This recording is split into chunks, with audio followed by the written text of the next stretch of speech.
there! Do you want to use the Google Keyboard on your iPhone? In this video, I will show you the step-by-step process to set up and use the Gboard or Google Keyboard on your iOS devices. So, let's get started.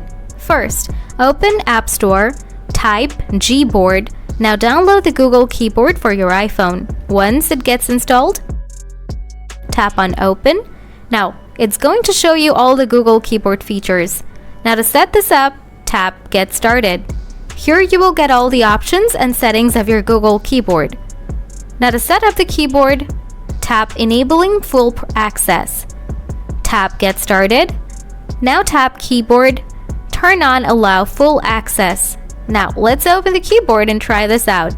Also, you can change the keyboard by tapping and holding the globe icon on your keyboard. So guys, this is how you can set and use Google Keyboard on your iPhone. If you have anything to ask, please let me know in the comment section. Thanks for watching.